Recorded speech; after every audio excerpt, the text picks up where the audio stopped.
So have you ever had those days where you have a lot of work that you really need to get done? Like, you really need to get. You got a project that's due fucking the night, my guy. But you go wake up in the morning and you go, hey, you know what? I don't want to do this now. I'd rather do it, before I go to school. So you eat, you go shower, you go gym, and now it's time to work. Let's get it. And you decide, no, I'm gonna do it after school because I gotta focus on school now. So school happens, you don't do any of the work in there, and after school comes, I was like, now you gotta do it. But I don't really want to do it. I want to hang out with some buddies of mine, and then I'll do it when I come home. When I'm refreshed and all that. So now it's 8 p.m., 9 p.m., 10 p.m. You get home and you got 1 hour to do an entire essay, and you fucked up.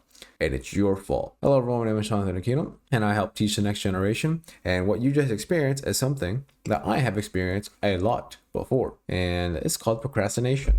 This dirty little devil of a concept is so strong in today's day and age. Procrastination is, jeez man, it is a horrible thing to experience, and it is a pain. It's such a pain. It's such a pain to deal with. So difficult. But if you can overcome it, right? Hear me out. If you do, it is so damn rewarding. What I did for overcoming this procrastination, it's pretty easy to understand, but some people might go, why would you do that? Hello? So there's a lot of different things that I did. And the reason I wanted to remove procrastination is obviously the biggest thing is just to increase my productivity. I do a lot of things. This past semester, I shit you not, I had 7 different responsibilities that demanded my full attention, that demanded dedicated time. I didn't have time to procrastinate. If I did, everything would have fallen apart. So I know for one of my classes, if you have a class that is similar to this, do exactly what I did. You will thank yourself. So the professor had us doing small discussion posts on books that we were reading, and she posted all of the questions for the entire semester. So what I did is I loaded up Google Docs. I titled the documents as what they were. So if it was the tumultuous 1780s, rise of the revolution, I would type them out. I would have the question and I would answer the question for all of them. So I did this in January, and by the time, the second week of January was done, I didn't have any of that work to do anymore because that went all the way up until April. So think about that. Instead of having to procrastinate and do it the day of class for every single assignment, I just did all of it in 2 days, and I didn't have to do it anymore. And when it came to those days, it was just a simple copy and paste. That's all I had to do. You understand that if you do that, you will save so much stress and headache. I even forgot that I had these assignments because they were already done months beforehand. To visualize it, you're doing work in January that you're going to turn in April. So you have saved so much fucking time by doing so. And it doesn't involve essays that they might bring up and stuff like that. You do the research immediately. Dude, you're going to be on fire. Business work, don't put it off. Do it immediately. If it's that important to you, which it's your business, it really should be, do it. Do the work. Don't bullshit yourself thinking to do it another day, because you probably won't. Do the work. Now, my goodness. Now you might be thinking, okay. All this nice talk about procrastination is good and all, but what are some actual steps that we can do? Well, how can I get to your level at some point? Well, trust me, it's not going to be that hard. So, number 1 is put your phone out of your room. So I think, where the hell is my phone? I don't even know where my phone is, but I think I have it somewhere really far away. I don't know where it is. It's out of sight, out of mind. But just put it somewhere out of the room, because if it's in the room right next to you, what's going to happen is you're going to get distracted over and over and over. Every little micro distraction costs you 15 minutes. There have been a lot of studies done on that. Every second you look at your phone, you waste 15 minutes of productive work that you could have had. So just put it away. What I've done is I can do phone settings in the future as a video.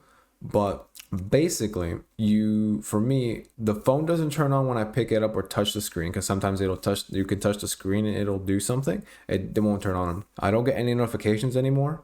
I've turned all of those off. So if I need to see a notification because I want to, I have to pick up my phone and I have to go into the app. I can't just look at my phone and go, oh, cool, she texted me, do all this. No. I have to go into the app physically and check that. I've limited how much, my phone distracts me. But if you want to do the ultimate distraction-free environment, just put it somewhere else. If you're downstairs, just put it upstairs.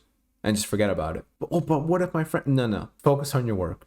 Your friend can wait. And if they can't wait, dude, they have terrible patience. My goodness. So that is definitely... I think the easiest thing you could do is just put your phone away. The other thing I would actually recommend is time blocking. Now, I've mentioned it a couple of times now, but time blocking has genuinely been helping me find gaps in my time that I can fill with productive work. So currently it's 6:25 in the morning. This is the fourth video I've recorded today, and I got a little bit more time. So my deep work time ends at 7. So I've got about 35 minutes to continue working on this stuff that means a lot.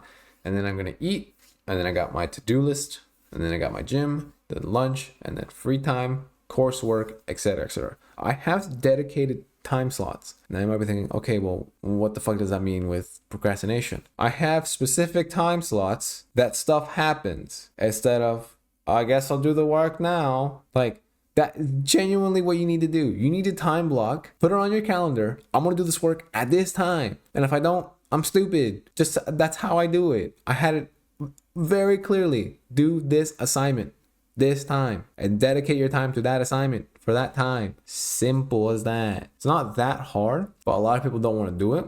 But time blocking can save you, and you can find a lot of time actually. If you really think about it, you can time block. Not strictly, but you can definitely put some regimen into your day. Makes your day a lot better because you know exactly what's next. I know a routine. I don't have to look at my calendar. I know, okay, so I got my deep work, and then I got breakfast, then I have to go through my to-do list, and then I go to the gym, and then I have lunch, then I have a little bit of free time, then I go to, and like I know what I'm doing every single day. So I would definitely recommend time blocking, and I would also recommend 100% just putting yourself in another room. If you do those two, when you're trying to do your work, it's gonna be a lot easier to get your work done. Quite frankly, because, well, what is going to stop you exactly? Your phone? Well, it's not there. You don't know what you're doing? Check your calendar. We're just limiting things that could prohibit you from succeeding. I understand procrastination is very difficult to overcome, and I can tell you it's not because you're lazy. There's something else holding you back personally that is affecting your procrastination. I'm gonna maybe making a full guide on this exact topic in the future, this and like wasting time and such, and in that I'm gonna go way more in depth. So this is like a little beginner intro for you, and then in a couple of weeks I'll have a more uploaded and updated version of a full guide. It's like an hour long of me just talking about procrastination. So with that, if you have any more questions regarding procrastination or productivity, there's a link in the description of a coaching sales call for a one-on-one to see if we're compatible, and then I could be your coach and we can get you from right here to up here like that. So with that, take care, everyone.